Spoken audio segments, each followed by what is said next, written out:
Mengapa Nabi Isa yang diperintahkan membunuh Dajjal, bukan Nabi Muhammad? Ini adalah sebuah pertanyaan yang memerlukan penjelasan detail. Silakan simak untuk mendapatkan jawabannya.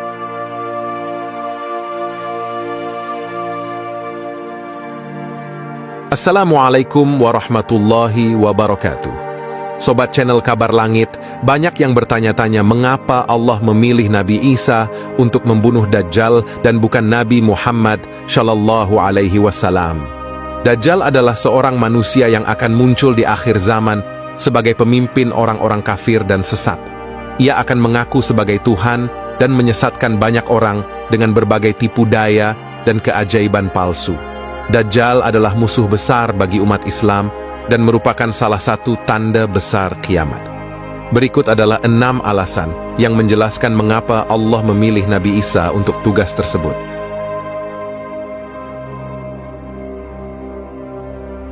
Alasan pertama, menunjukkan kebenaran agama Islam. Allah memilih Nabi Isa untuk membunuh Dajjal sebagai bentuk penegasan terhadap kebenaran agama Islam. Dajjal, sebagai keturunan manusia bermata satu, memiliki banyak pengikut dan dianggap sebagai musuh yang sangat nyata di akhir zaman. Nabi Isa, sebagai nabi yang memiliki jarak paling dekat dengan Nabi Muhammad Shallallahu Alaihi Wasallam, merupakan tokoh yang unik dalam perjalanan kenabian. Tidak ada nabi yang diutus oleh Allah Subhanahu wa Ta'ala di antara masa hidup Nabi Isa dan Nabi Muhammad Shallallahu Alaihi Wasallam.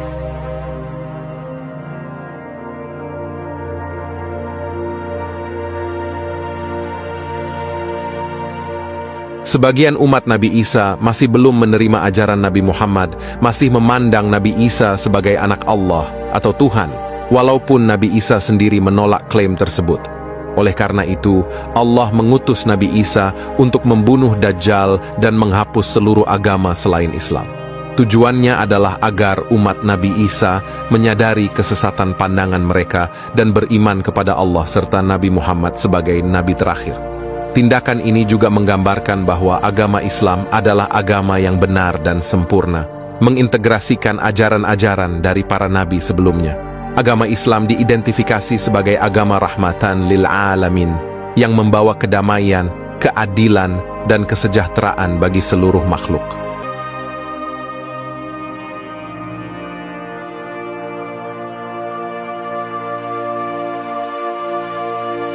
Alasan kedua, menegaskan kemuliaan Nabi Muhammad. Mukjizat Nabi Isa dari Allah Subhanahu wa Ta'ala membawa perbandingan yang menonjol antara kemuliaan dan kehebatan para nabi, termasuk Nabi Isa dan Nabi Muhammad Shallallahu Alaihi Wasallam. Nabi Isa diberikan mukjizat luar biasa, seperti menghidupkan orang mati, menyembuhkan orang buta dan sakit, serta berbicara di buayan. Penting dicatat bahwa Nabi Isa tidak pernah mengaku sebagai Tuhan atau anak Allah. Sebaliknya, beliau selalu menyatakan diri sebagai hamba Allah dan Rasul-Nya. Nabi Isa, sebagai penyempurna ajaran sebelumnya, menyampaikan bahwa setelahnya akan muncul seorang utusan terakhir, yakni Nabi Muhammad. Nabi Muhammad Shallallahu Alaihi Wasallam dianggap sebagai nabi yang paling mulia dan utama di antara semua nabi. Beliau dianugerahi mukjizat terbesar, Al-Quran, yang merupakan firman Allah yang tidak dapat ditiru atau diubah oleh siapapun. Selain itu, Nabi Muhammad Shallallahu Alaihi Wasallam juga memiliki syafaat, yaitu pemberian ampunan kepada umatnya di hari kiamat. Melalui perbuatan membunuh Dajjal, Nabi Isa akan memperkuat dan menegaskan kemuliaan Nabi Muhammad Shallallahu Alaihi Wasallam, mengakui kedudukannya sebagai nabi penutup zaman. Tidak hanya Al-Quran, Nabi Muhammad juga diberi mukjizat lain, seperti membelah bulan, air mengalir dari jemari tangannya, perjalanan Isra dan Mi'raj, serta kemampuan bersabda dalam berbagai bahasa. Mukjizat-mukjizat ini menunjukkan kekuasaan Allah yang melampaui batas akal manusia, sementara keistimewaan Nabi Muhammad sebagai utusan Allah yang paling sempurna semakin terungkap. Akhlak mulia, kejujuran tak tercela, keberanian luar biasa, dan kepedulian yang mendalam terhadap umatnya juga menjadi bagian dari kepribadian Nabi Muhammad. Beliau adalah uswatun hasanah, teladan baik bagi seluruh manusia. Hubungan dekat antara Nabi Isa dan Nabi Muhammad terlihat jelas. Nabi Isa adalah nabi yang paling mendekati masa kenabian Nabi Muhammad, tanpa ada nabi lain yang diutus oleh Allah Subhanahu wa Ta'ala antara keduanya. Nabi Isa bahkan menyampaikan kabar tentang kedatangan Nabi Muhammad sebagai nabi terakhir. Beliau mengakui bahwa Nabi Muhammad adalah khatamun nabiyyin, penutup para nabi, dan menyatakan persaudaraan di antara mereka. Cinta dan saling menghormati di antara Nabi Isa dan Nabi Muhammad menjadi bukti kebersamaan spiritual. Dengan mengakhiri keberadaan Dajjal, Nabi Isa secara simbolis menegaskan kemuliaan Nabi Muhammad dan menghormati kedudukannya sebagai Nabi akhir zaman.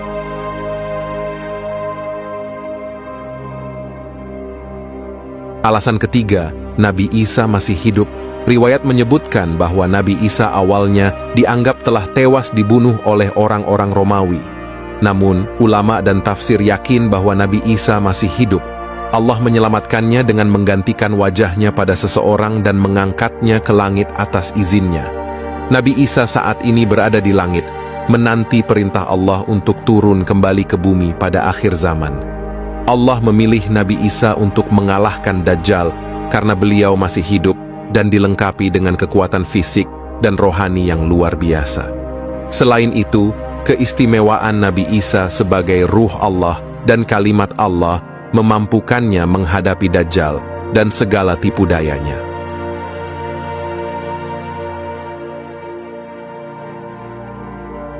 Keyakinan bahwa Nabi Isa masih hidup bersandar pada ayat Al-Quran yang menyatakan bahwa Allah akan menyelamatkan Nabi Isa dari kematian dan mengangkatnya ke sisinya.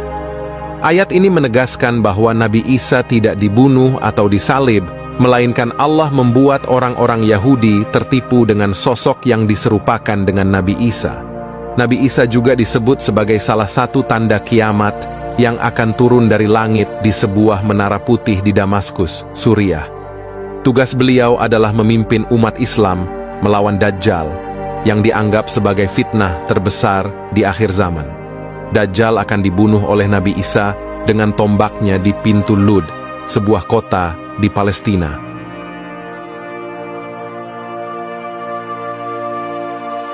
Nabi Isa, sebagai nabi istimewa, diciptakan oleh Allah tanpa bapa melalui tiupan ruh Allah ke rahim Maryam, ibunya. Dikenal sebagai kalimat Allah, beliau diciptakan dengan perintah Allah kun, jadilah.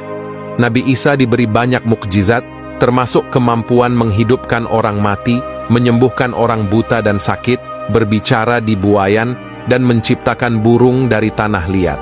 Hubungannya dengan Nabi Muhammad sangat dekat, tanpa adanya nabi yang diutus di antara keduanya. Nabi Isa bahkan menyampaikan kabar tentang kedatangan Nabi Muhammad sebagai nabi terakhir. Nabi Isa dicintai oleh Allah, akan turun kembali untuk menegakkan kebenaran dan keadilan di bumi.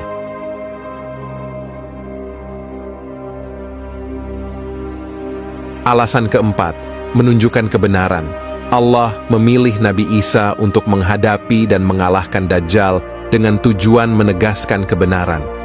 Dalam sebuah hadis riwayat Abu Daud, disebutkan bahwa Nabi Isa akan berkonfrontasi dengan manusia, menghancurkan salib, menyisihkan babi, dan menghapus jizyah sambil membasmi segala bentuk kepercayaan selain Islam. Ini mengindikasikan bahwa ajaran-ajaran yang menyimpang dari Islam, seperti penyembahan salib, larangan terhadap babi, dan pungutan pajak bagi non-muslim, diakui sebagai kesalahan dan tidak benar. Nabi Isa juga akan membuktikan bahwa Dajjal adalah pembohong dan penipu yang mengaku sebagai Tuhan dan meniru mukjizat Nabi Isa. Melalui tindakan ini, Nabi Isa akan menegaskan bahwa hanya Allah yang berhak disembah dan hanya Islam yang merupakan agama yang benar.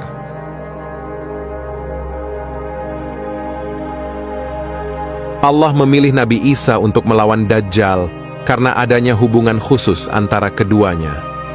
Dajjal, sebagai keturunan Yahudi yang bermata satu, akan memiliki banyak pengikut dan menjadi musuh utama umat Islam di akhir zaman. Dajjal akan mengklaim dirinya sebagai Tuhan, Mesias, dan bahkan Nabi Isa. Dajjal akan menggunakan mukjizat palsu seperti menghidupkan orang mati, mengeluarkan air dan api dari jari-jarinya, serta menguasai langit dan bumi. Nabi Isa, sebagai nabi yang paling dihormati oleh Yahudi dan Nasrani, akan menolak klaim Dajjal dengan kekuatan iman dan keberlanjutan Ruh Allah. Dajjal akan tewas di tangan Nabi Isa di pintu Lud, sebuah kota di Palestina.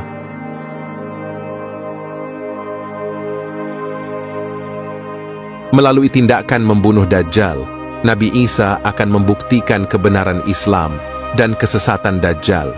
Ia akan mengungkapkan kedustaan Dajjal dan pengikut-pengikutnya yang telah menyesatkan banyak orang dari jalan Allah. Nabi Isa akan menegakkan syariat Islam, mengajak semua orang untuk beriman kepada Allah, dan mengakui Nabi Muhammad sebagai nabi terakhir. Selain itu, Nabi Isa akan menghilangkan simbol dan praktik yang tidak sesuai dengan ajaran Islam, seperti salib, babi, dan jizyah. Ia juga akan menghancurkan semua agama selain Islam, yang dianggap sebagai agama yang benar dan sempurna, karena menggabungkan ajaran para nabi sebelumnya. Nabi Isa akan membawa kedamaian, keadilan, dan kesejahteraan bagi seluruh makhluk, serta akan menjadi saksi atas kebenaran Islam di hari kiamat.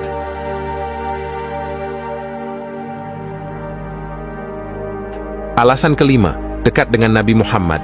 Nabi Isa memiliki hubungan yang istimewa dengan Nabi Muhammad, dan tak ada nabi yang memisahkan keduanya.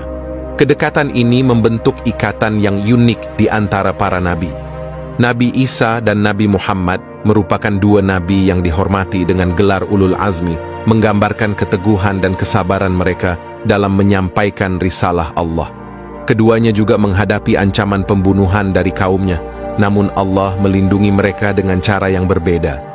Nabi Isa diselamatkan dari rencana penyaliban oleh orang-orang Yahudi dengan diangkat ke langit, sementara Nabi Muhammad dibukakan jalan hijrah ke Madinah sebagai perlindungan dari rencana pembunuhan oleh orang-orang Quraisy.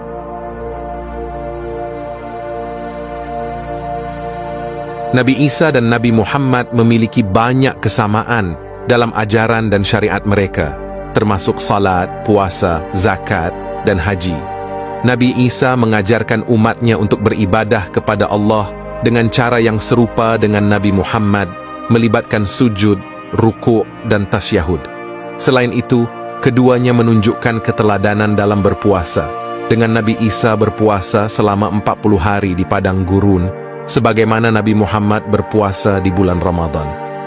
Nabi Isa juga mendorong umatnya untuk bersedekah dan membersihkan harta mereka melalui zakat, sejalan dengan Nabi Muhammad yang menjadikan zakat sebagai salah satu rukun Islam.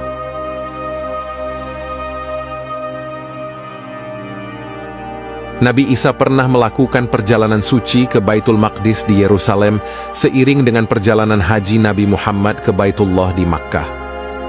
Melalui tindakan membunuh Dajjal, Nabi Isa akan menegaskan dekatnya hubungan dengan Nabi Muhammad, memperkuat persaudaraan antara umat keduanya.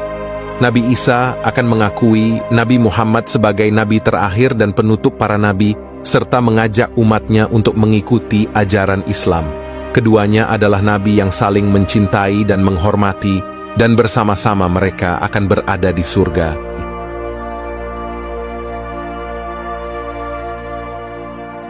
Alasan keenam, napas Nabi Isa tidak bisa tercium.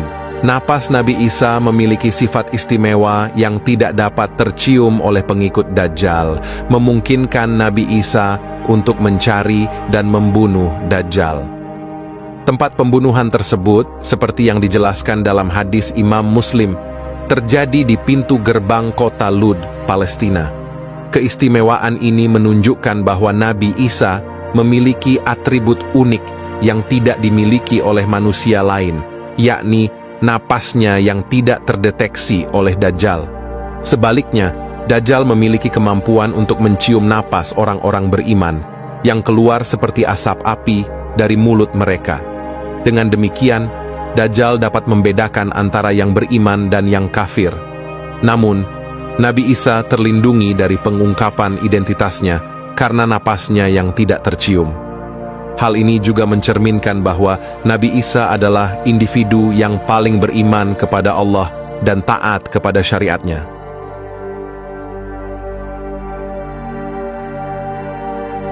Sobat channel Kabar Langit, demikian video ini yang menjelaskan mengapa Nabi Isa yang diperintahkan membunuh Dajjal bukan Nabi Muhammad.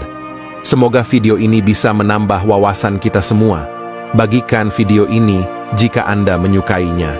Terima kasih sudah menonton. Sampai jumpa pada video berikutnya. Wassalamualaikum warahmatullahi wabarakatuh.